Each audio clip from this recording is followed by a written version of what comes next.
আরম্ভ করে কত ট্রেন এখান থেকে যাচ্ছে।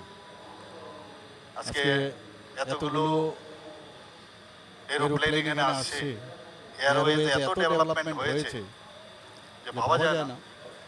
সব দিক দিয়ে এত ডেভেলপমেন্ট, ন্যাশনাল হাইওয়ে কথা বলে তো লাভই নেই। এখান থেকে আগে তো পোস্টিং দিল, কাউকে যদি পোস্টিং দেওয়া হতো ভয়ে বলে এত দূরে ঘন্টা চড়া যাবো, এমন জায়গায় যাবো, সম্ভব যাবে। কৈলাস শহরে দিলে তো সাংঘাতিক অবস্থা। এখন 2 ঘন্টাতে 2.5 ঘন্টার মধ্যে কৈলাস শহরে আপনি যেতে পারেন। এই যে একটা অবস্থা, আমাদের যশস্বী প্রধানমন্ত্রী নরেন্দ্র মোদীজি অ্যাক্ট ইস্ট পলিসি যেটা বলেছেন, যে যতক্ষণ ধরে অ্যাক্ট ইস্ট পলিসির মাধ্যমে নর্থ ইস্ট এই অষ্টলক্ষ্মী নাম দিয়েছেন, যে 8টা যে আমাদের প্রদেশ আছে সেটা ডেভেলপমেন্ট যদি না হয় তাহলে আমাদের দেশও কোনোদিন ডেভেলপমেন্ট হবে। আমরাও সেই দিশায় কাজ করছি। আজকে আমাদের আপনাদের অবগতির জন্য জানাচ্ছি, আমাদের টোটাল যে রেভিনিউ, আমাদের সেই রেভিনিউ আমাদের প্রায় 3000 কোটি টাকার মতো হয়, এবং আমাদের টোটাল বাজেট হচ্ছে আপনারা সবাই জানেন 27000 কোটি টাকা।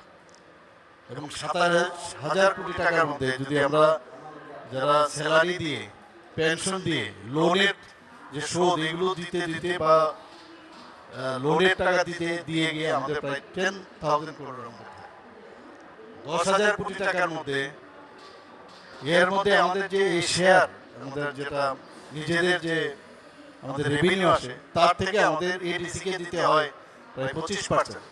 যদিও ওনাদেরকে আমরা 39% দিচ্ছি। আরো যেসব অন্যান্য যেসব স্কিমগুলো আছে, আমাদের ইউএলবিস যেগুলো আছে, ইনক্লুডিং আগরতলা মিউনিসিপ্যাল কর্পোরেশন, সেখানে আমাদের 10% থেকে 15% দিতে হয়। এরপর আমাদের ডেভেলপমেন্ট, আমাদের এখানে কোথা থেকে ইনকাম আসবে, ছোট রাজ্য, কিন্তু তারপরেও এবার 1.77 লাখ আমাদের যে পার ক্যাপিটা ইনকাম, মানে পুরো জাম এখানে এসে আমাদের এসডিপি দেখেন অনেক বেটার আগের থেকে। আমাদের প্রায় এখন 8.5%-এর উপরে আমাদের বৃদ্ধি পেয়েছে অন্যান্য প্রদেশের তুলনায়। নর্থ ইস্ট রিজিয়নে এখন ত্রিপুরা বেস্ট পারফরম্যান্স স্টেট হিসেবে ঘোষিত হয়েছে। এবার 72nd যে আমাদের প্ল্যানারি সেশন এখানে হয়েছে, মানে আগে তো মেঘালয়ে হতো বেশিরভাগ সময়, আসামে হতো, কিন্তু ত্রিপুরাকে ওনারা বেছে নিয়েছে। আমরাও সেটাকে আমাদের সমস্ত যারা আধিকারিক থেকে শুরু করে আমরা, আমাদের মন্ত্রী বাহাদুররা সবাই মিলে আমরা বললাম, ওকে আমরা এটাকে চ্যালেঞ্জ হিসাবে নিলাম। চ্যালেঞ্জের অর্থ এটা না, ভালোভাবে যাতে সেটাকে আমরা করতে পারি।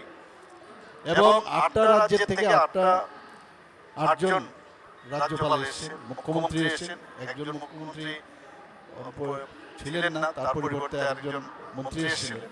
ওনারা বলছেন যে এই প্ল্যানারি সেশন বারবার যেন ত্রিপুরাতেই হয়। ওনারা বলে গেছেন নিজেরা, রাজ্যপাল। আমরা জানি কিভাবে চ্যালেঞ্জ মোকাবেলা করতে হয়, আমরা জানি ত্রিপুরাতে আমাদের সেই সামর্থ্য আমাদের আছে। এখানে মাননীয় মন্ত্রী বাহাদুর থেকে শুরু করে রাজীব বাবু বলেছেন যে এত বড় একটা দুর্যোগপূর্ণ একটা অবস্থান আমাদের ফেস করেছি, সেখানেও কিন্তু আমরা উতরে ওখান থেকে আমরা উতরেছি। যখন 19 তারিখে আমি দিল্লিতে ছিলাম, 19 আগস্ট যখন খবর পেলাম, 19 আগস্টে এসে আমি সুজা আমার ওয়ার রুমে বসে সমস্ত চিফ সেক্রেটারি থেকে শুরু করে সবাইকে নিয়ে বসেছি। মন্ত্রী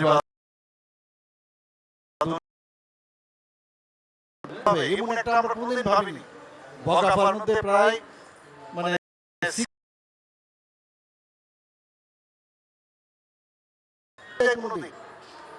সমস্ত জায়গায় 12টা নদীর মধ্যে একটা বাদ দিলে সবকটাই এফেক্টেড ছিল। সমস্ত জেলাগুলো আমাদের প্রায় আমাদের 8টা জেলার মধ্যে সবকটা জেলায় কোনো না কোনোভাবে এফেক্টেড।